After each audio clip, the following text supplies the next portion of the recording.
So I am just as interested to see who the starting quarterback is for Ole Miss, certainly throughout all four quarters as anybody else, because we really don't know who the guy is going to be until the guy is the guy. Yeah. Personally, I don't know which one scares me more because like Trinidad Chambliss has been on fire, but at the Hmm. same time, Austin Simmons has already exposed the Georgia secondary once. Yep.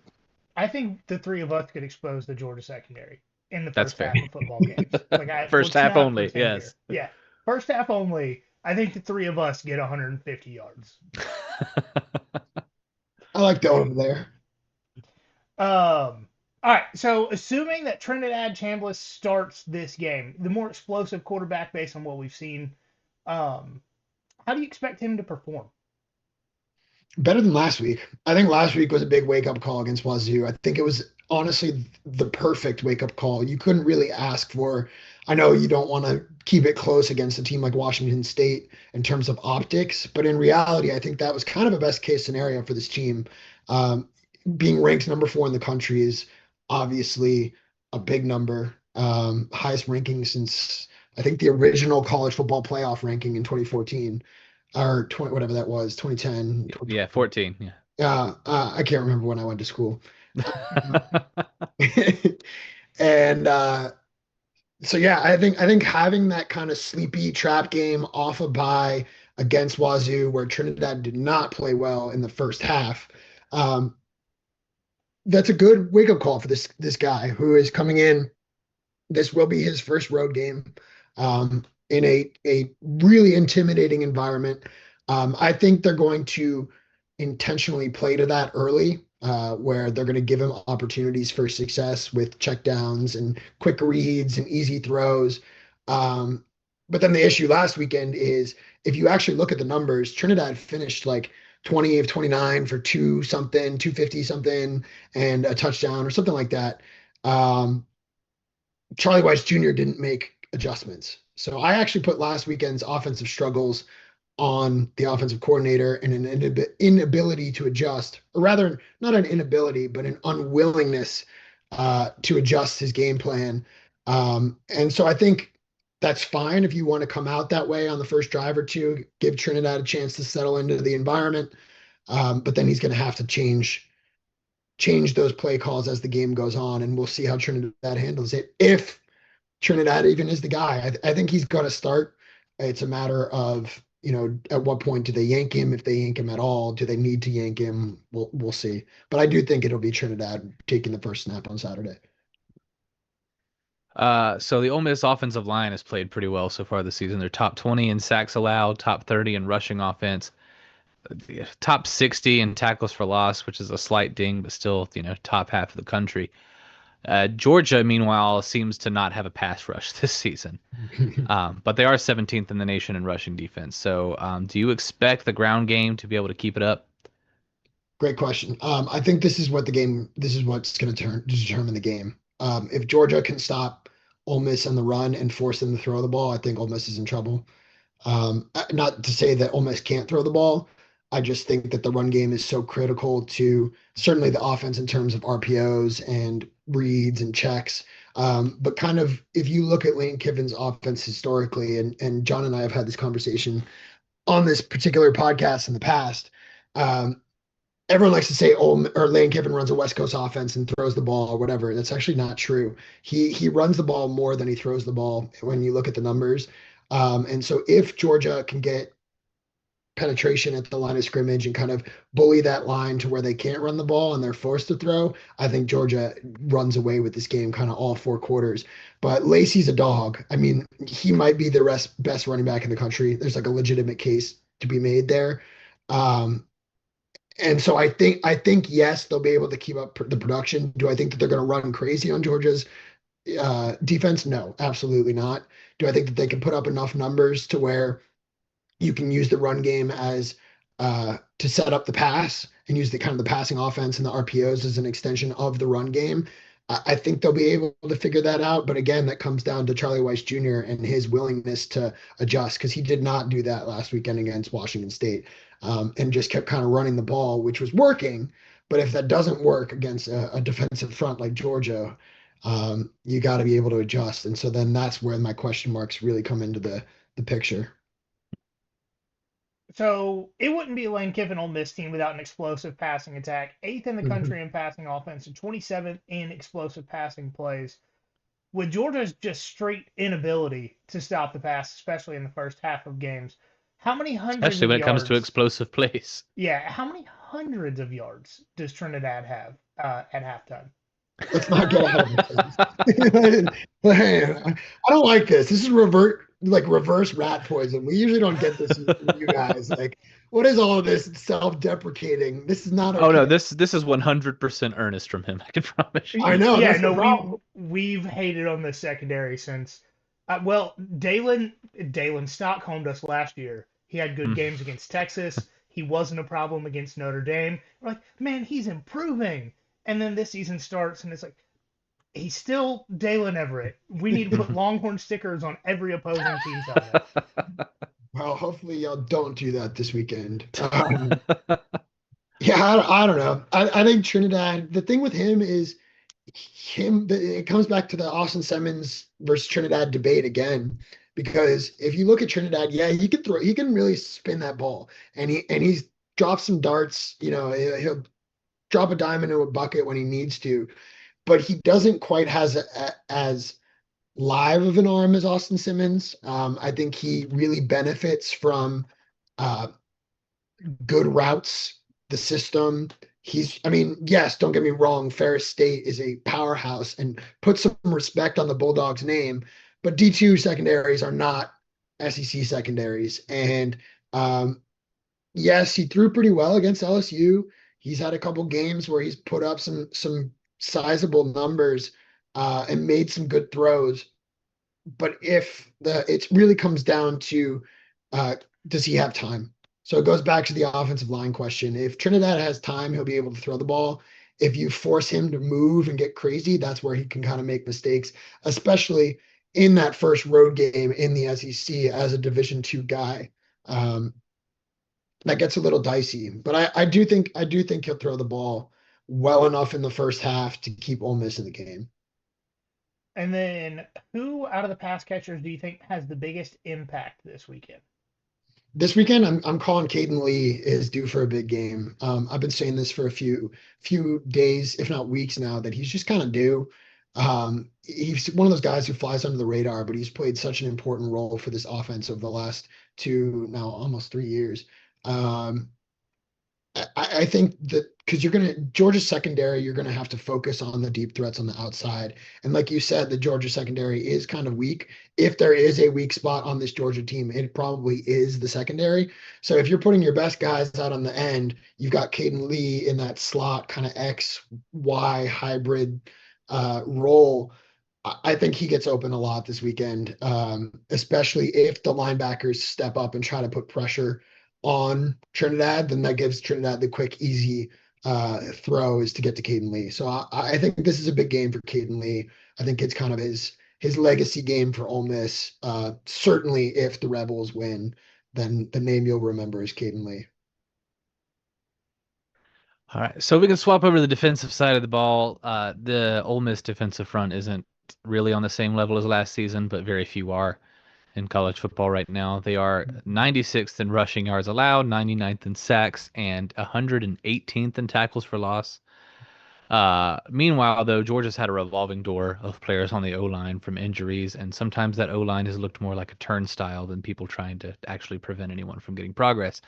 But they've still had a good ground attack. So, what do you think of that matchup? Um, Washington State last weekend, the fact that their offensive line, which again, no disrespect to Washington State, they're doing what they can. It's a tough situation out there in Pullman right now. They have no resources, they have no money, they have no conference.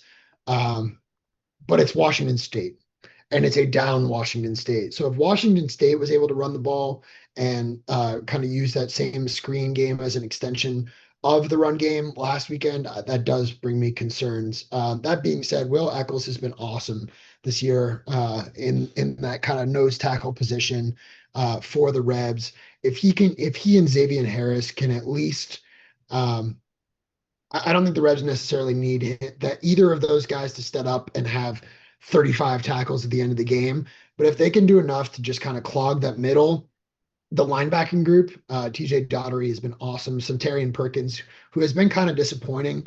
It feels like he's due for a big game. So if that kind of defensive line, which is weak, certainly compared to last year, and like you said, the rest of the country is dealing with that same problem. There's just a lack of solid big defensive linemen. If those guys, Will Eccles and Xavier Harris, can kind of clog that middle, that'll allow the linebackers to step up. But like I said earlier, kind of on the flip side of things, I think this game comes down to the defensive line for both teams versus the running back and the run game for both teams. And so if Georgia can really just that is kind of my big concern from a fan perspective. Uh, if Georgia just steamrolls this defensive line, this game gets ugly early. But if the defensive line can do enough to just clog that middle and let the linebackers step in and fill those gaps, then they'll be okay. And John and I were talking about this too offline. Um, yeah, the defense is not as good as last year, but Pete Golding can still, he can still call a hell of a game. So I trust him enough to let his guys do what they need to do so that then the second level can kind of step in and fill those gaps and get up and make those tackles at the line. So the secondary hasn't been tested too terribly much. The best passing offense that they've played being Arkansas, and Arkansas does get a lot of yards this year, but they don't really necessarily have those guys. They did allow 305 passing yards to Arkansas in that game. With a hit or miss Georgia passing game, what do you expect to see out of that group? I think the exact same thing: hit or miss passing game, hit or miss passing defense. I think this Ole Miss secondary has shown at times that they can be just as good as last year, and that they can really step in and be in coverage where they need to be. But then we've also seen them, especially against Arkansas, uh, get burned on a couple of deep balls, and that is going to be the case again this weekend. Ole Miss secondary will give up some couple big plays. That's going to happen. It's then how can you manage those big plays? Whether that be just a big run up the middle where the defensive line collapses, or specifically to this question, a big throw over the middle where a guy like Wyatt Williams, our safety, he's been good, maybe not great. So if he gets exposed over the middle, which will happen at least once, then it comes to how can you keep Georgia from getting 7 points, hold them to three, keep them off the scoreboard altogether, obviously is ideal. But there are going to be big plays, certainly in the passing game to the outside. How can you then manage those next plays after that big play puts Georgia into the red zone? Can you stop them there? That's I think where this game comes down to, because there will be big plays and Ole Miss's secondary will get exposed at least once. Yeah. Now I've been So told that our quarterback can't layer the football, so I don't know that he's going to be hitting anybody over the middle like yeah, that. yeah, Kaleb may or may not be beefing with Aaron Murray on Instagram. No, that's funny. Yeah. Oh, Aaron Murray was tagged in a post about Gunner having more SEC championships than him because he's been trash talking Gunner a lot, Sure. right? Um, and then Aaron Murray just starts personally attacking Kaleb. I'm Yeah. twice the dog you are. You Yeah. just need to go sit down somewhere. You have no clue what you're talking about. And then Yeah. The next day he posts a very complimentary film study of Gunnar Stockton. yeah, he's been That's posting funny. no Georgia stuff this season because obviously he's trying to get into like more national media, Yeah. whatever.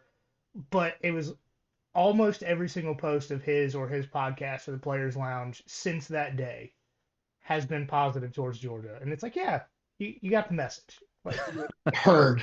It yeah, got through.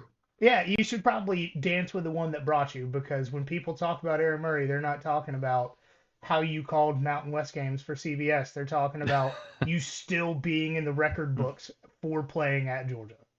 And there's enough people in national media talking smack about Georgia anyway. Like be the different guy. Right. Yeah, exactly. And it's not like Gunnar Stockton is like, he hasn't looked terrible. Sure, he hasn't looked amazing. He's not the next Heisman Trophy winner this year, whatever. But like to just sit there and trash a guy who has done a serviceable job at the very least is silly. I Like, mean, I'd say put the team on his back for most of this season, even if I was he yeah, about to say hasn't lit up the Tennessee highlight and reel. Auburn are both losses without Gunnar Stockton running through a brick wall for that team. exactly. He's not putting up the numbers, but he's doing what he needs to do to win. And isn't that more important than the numbers? I mean that's exactly what we said about one Aaron Murray his first year as a starter. So just throwing that out there. It's been said. Yeah. All right. So a second question on the secondary. Sage Ryan. I have friends that are LSU fans who have pretty much said that Sage Ryan is not allowed back within the borders of the state of Louisiana. He's a disgrace to the Bayou Bengals. What are your thoughts? Fine. Like, Yeah. don't go back to Louisiana. You're in Oxford now. You're in the better place. Like, no need to go back to Lafayette or to Baton Rouge. There's no reason. Just come back to Oxford. You'll be welcome here as long as you don't choke down the stretch. I mean, yeah, I've never thought he was as bad as my LSU fan friends have said, but they probably think the same thing about Dalen Everett. So everybody has that one guy who just always seems to be the problem. Yeah, and Sage has been a problem on a couple plays here and there, but so has this entire secondary. They're really, like I said, they're really hit or miss. I like Sage Ryan, and he's welcome in Oxford anytime. All right. Well, last time Ole Miss came to Athens, not to bring up old wounds, I won't bring up the final score of the game. I'm sure you know it, but No, no, they specifically they had 9 penalties for 68 yards, which is more than their current average of 7 per game on the road, given that's a small sample size at this point in the season. This is a different team, but it is going to be their second road game of the season, and the first was in Lexington, Kentucky, so the first major road test of the season. What is your confidence deal with the atmosphere at Georgia, which, if you ask Eric Ainge, is not great, but I'm sure you know otherwise. yeah, I mean, I definitely know otherwise. I don't know. I think the biggest, most concerning thing you said there is that's more than their current average of 7 per game on the road. 7 per game on the road is not good. So, Right. so having an average of 7 per game is problematic. You need to have that closer to 5 or less, probably, if you're going to win this game. Um, I don't think the atmosphere will necessarily be as big of an issue. Lane will have his guys ready. They'll be psyched up and ready to go. They're coming off the bye week. They've had time to prepare. Most of these guys have experienced an SEC environment before. So I'm confident with them being able to deal with the atmosphere. I'm not necessarily confident in one. I think Trinidad will be fine, but this is his first SEC road game, real SEC road game in Kentucky, right? Kroger Field's not. You're not gonna be scared of Kroger Field. So this is his first test, first experience in a real environment. So that does worry me a little bit. Just at the beginning, he's going to have some jitters. That's okay. Everybody has jitters. Just don't make mistakes when you have those jitters. And then I am equally not as confident in the ability to avoid penalties. I don't think that they'll be attached to the atmosphere per se, but I do think the penalties are a problem and could be a problem. But having last weekend as that wake up call against Wazoo, I think these guys will have their heads on pretty straight and be ready to go. What are you most concerned about in this game? Just getting steamrolled. Just I really do. We were kind of talking about this before we started recording. I do think this game feels a little bit like Ole Miss is playing with house money, and it feels kind of that way for Georgia too. Mm. I know you guys, are obviously in a stickier spot per se as of right now for the college football playoff, but we're both teams are in the same position where one loss is okay.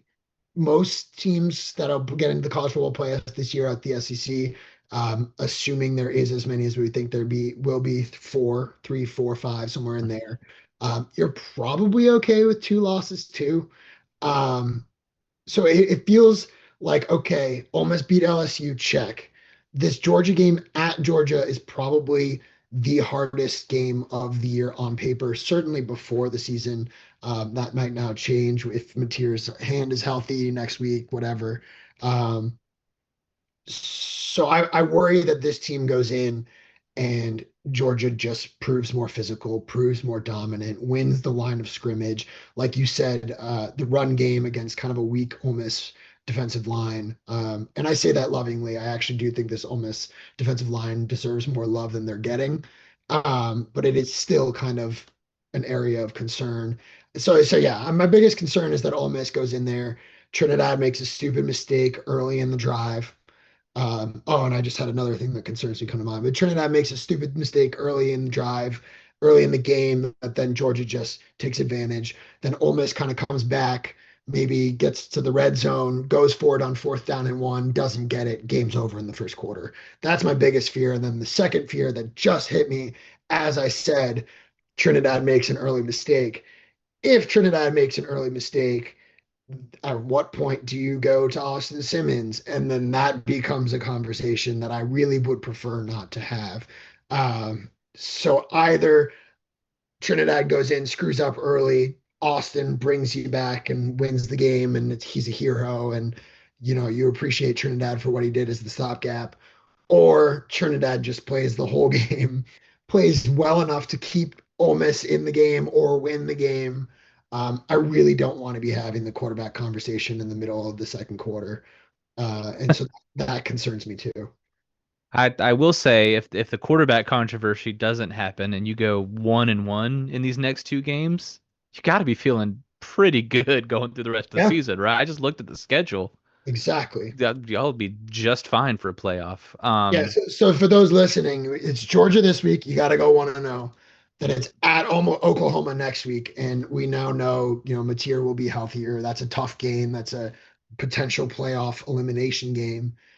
Versus South Carolina at home, you have to win that game. But South Carolina, any given Saturday, could win that Yeah. game.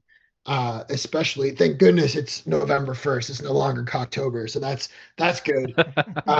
Then you got Citadel, Florida, Mississippi State to close it out. So these next two games are kind of the two big games that we've had circled.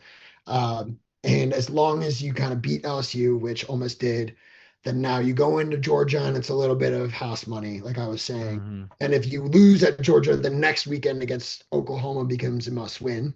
Um, but kind of these next two games, if you can go 1-1, you're okay. So Yeah.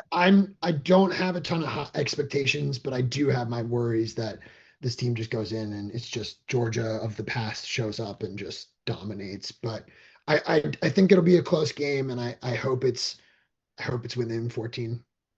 Yeah. Well, to flip that around, what are you most confident in for this game? Come on, Lacey. I think he's just a dog. I mean, I really do. I don't know why the national media is not talking as much about him as they should be. He really 4.6 yards per carry or something like that, 4.7, 4.8, somewhere in there. This team goes when Lacey goes, and I mean, he can do it all. He's fast. He can break it around the edge. He can run you over if he needs to. He hit you with a little circle, hit you with the spin move. Like he's a dog, and I am confident that he will be ready to go and ready to run hard. The question is, does the offensive line give him the space to do so? And does his run game open up the passing offense enough to where you can get those chunk plays? Because if you can have Lacey getting 4.5 yards per carry, um, that's great, but you can't do that. I mean, you can mathematically speaking, but you can't physically speaking do that for 4 downs for a 96-yard drive. So I'm confident in Lacey. I question whether his ability to run the ball uh, opens up the rest of the offense. But I'm most confident in Lacey. I trust him with my life at this point. Like you can give him the ball and he's going to go forward. So getting into some game picks, and we did throw this first one in here because USC is your number two team, their biggest rival. Well, I was going to say biggest rivalry game, but UCLA actually looks competent with Jerry Neuheisel. They're really Um, Mhm. good. Yeah. Imagine that if your coach and offensive coordinator suck, you will lose to everyone. Um, Just as a side note, though, for that, there was a post going around this week that was very funny because it was talking about how the team at UCLA has stayed loyal to the new staff that's there, but it just had the word loyalty with a picture of Nico Iamaleava on it. It's just a very funny visual. Anyway, That is funny. He looks great though. Nico yeah, looks really good. It's just if his dad wasn't such a terrible guy, that this Tennessee team could potentially win a national championship. I yeah, don't hate Joey so I don't far. know. I like no. Joey. I just Like think Nico is. I he think has Nico. shocked me, if I'm being entirely honest. Is Yeah, Because Nico going to be the next Sanders, by the way? I Just in don't think. terms of everybody's acting like he should be drafted in the first round and nobody wants him because of all the baggage. Yeah, that's very possible. But I think he'll go. He'll probably transfer somewhere next year. unless they keep Jerry as the head coach or offensive coordinator, and then I think he's in. Because Well, they'll have to drop a bag probably, but Yeah, but they got it. They got this money in Westwood. yeah. except for the fact that their athletic department's about to go bankrupt and they're driving the entire Right. Big Ten to the private equity deal, Well, so if they you don't have ignore to all pay. that, then Anyways, USC at Notre Dame. I'm sure this line is no longer correct. I did it yesterday morning, and the lines are moving faster than they ever have before. I'll pull it up. But I got Notre Dame 8.5 over under 61. And you've done this with us a few times, so we're just asking for a straight up pick. The line and totals for context. Yeah, it looks like it's Notre Dame 9.5 now, which I think it's interesting that it's moving towards the Irish. Yes, there is some homerism, but I like the Trojans here.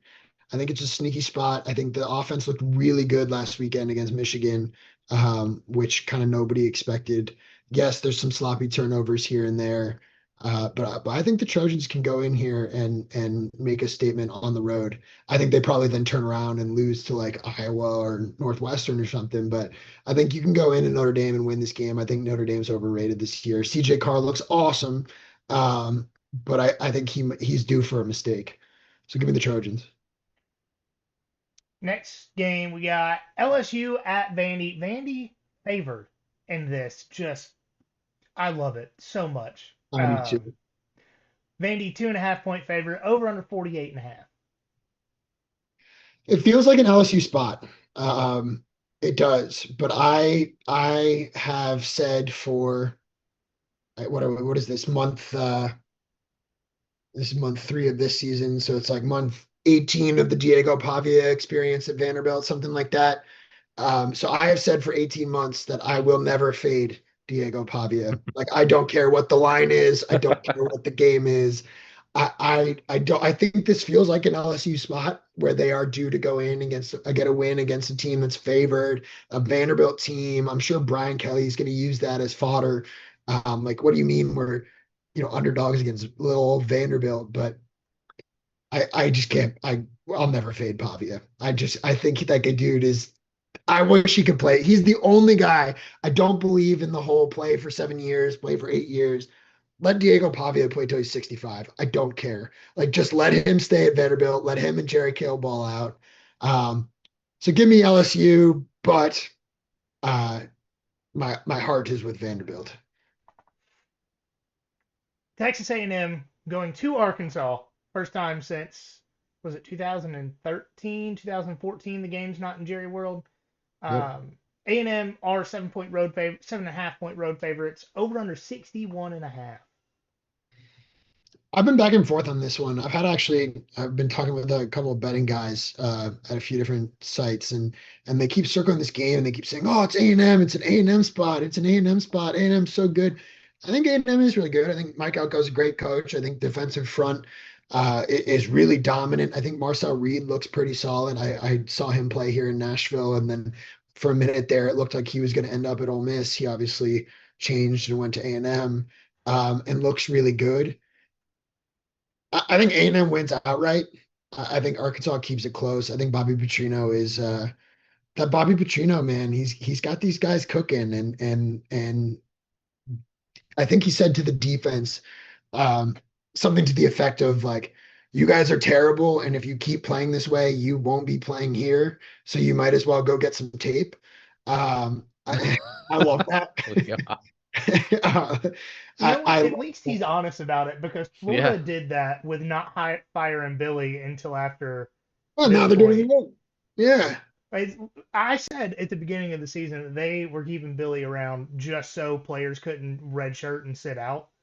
Yep. And then they started winning and ran out of excuses to fire him until, I mean, this weekend they're going to lose and fire him. But like I thought at least Petrino's being honest about it because Florida Yeah. didn't say that.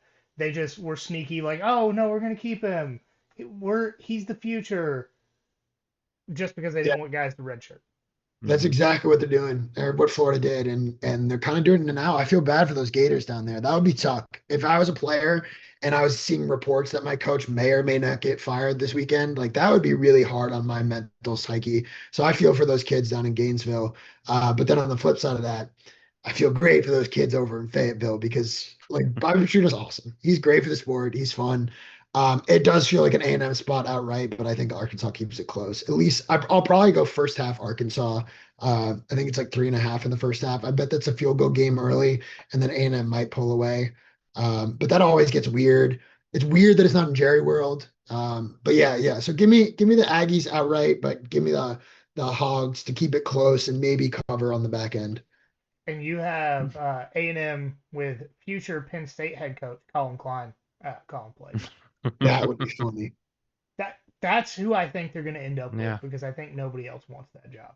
It seems like everyone's turning it down. Kurt signing that new deal today. I Hmm. buyout's only 15 million or whatever, and Matt Rule's buyout's like 5.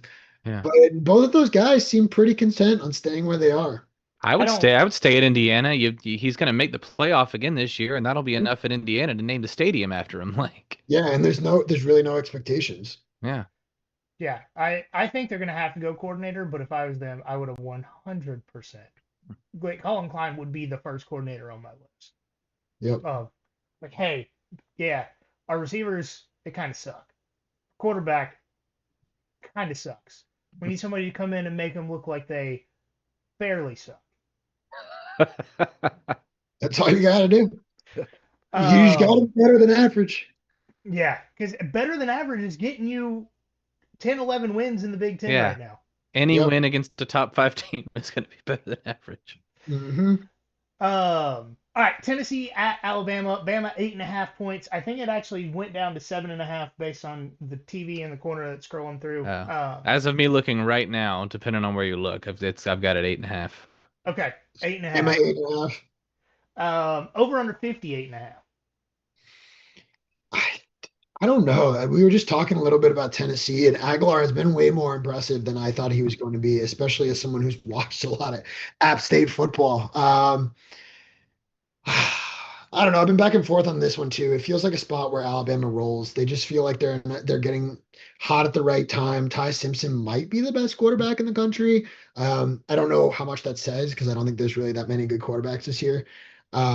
But he's in the mix. What him, Carson Beck, and Mendoza are probably the three best quarterbacks in the country right now.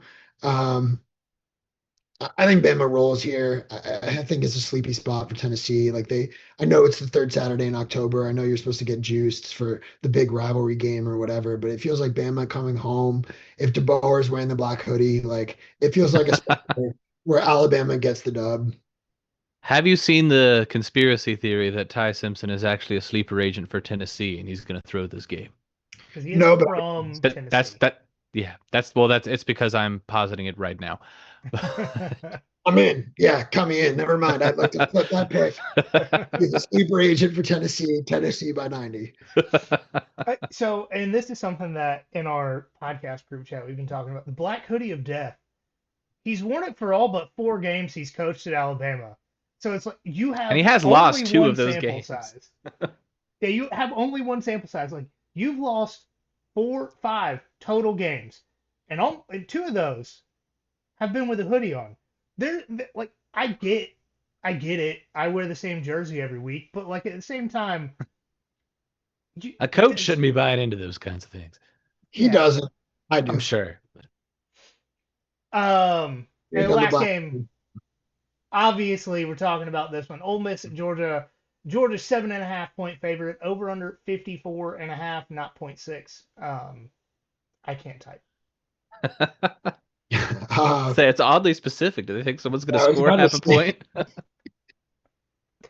a last second rouge. Um, no, you go first. I'm throwing it back. I've picked all the other ones, and I know you guys do your picks later in the show or whatever. But I'm flipping this on you guys. Caleb, start us off. Oh, Georgia 7.5. Okay. I have hated that spread since I started looking at Yeah, I it hate it, a trust. few Yeah, days ago. Well, I honestly. hated the 5.5 so much. A spread with 5 is in the beginning is gross. Yeah, very true. But I cannot confidently look at this and say more than a touchdown. I do think Georgia wins this game just because I think the Ole Miss defense is a little gettable with some eye candy, and I think that's just Bobo's bread and butter.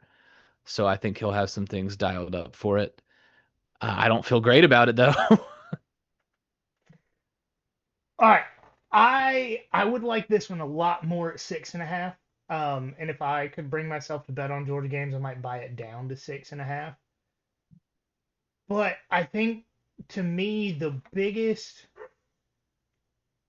concerning thing in this game is for Ole Miss, and that's that rushing defense going against Georgia's best ground attack since 2018. Yep. And this year you have a quarterback who, I mean, Tennessee and Auburn, we talked about it earlier. Without his legs, Georgia loses both of those games. Gunnar Stockton is better with half to two concussions. Anywhere in that area, like that's when he sees two wide receivers running the same route is when he's the best. I just something tells me that this is kind of where as Georgia quarterbacks, everyone that does well has like the beginning of their legacy. Like Jake Fromm, it was the Mississippi State game where the flea flicker opens it up. Mhm. This to me seems like where Gunnar Stockton makes his name, and I think around half of it is with his legs.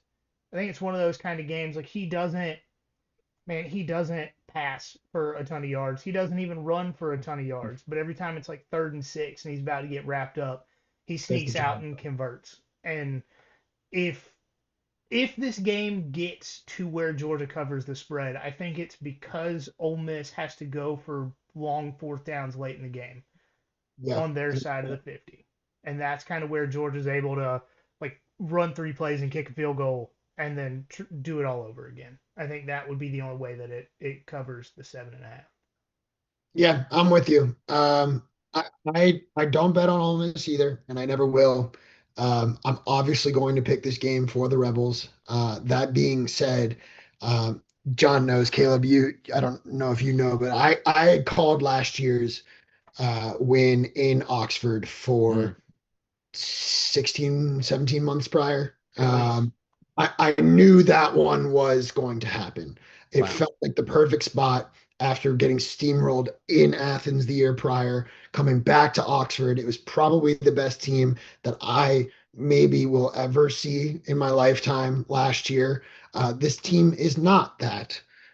So going into Athens with a quarterback who has not done this before, a potential quarterback competition in the middle of the game. I don't feel as good about it uh, as I did last year. I think Ole Miss is playing with house money, and I think that's a good thing for this team. And they're going in, yes, they expect to win, but I don't think it craters them if they actually, I know for a fact it does not crater them if they don't win. Um, so yeah, I don't feel great about it.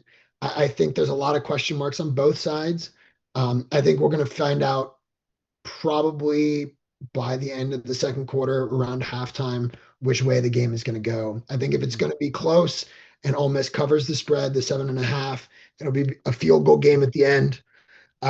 If not, I think Georgia goes into the locker room up 14, maybe goes up 21, 28 in the second half. Ole Miss gets it closer. I'm picking Ole Miss based on, the team that I root for and will always root for. Uh, Never I, going to shame anybody for doing that. I, I don't feel as good about it this year as I did last year. Awesome. We appreciate you coming on and talking to us. As always, you're one of our favorite guests that we have on year in and year out. And it looks like thanks to the SEC schedule that it will every year, every other year at a minimum.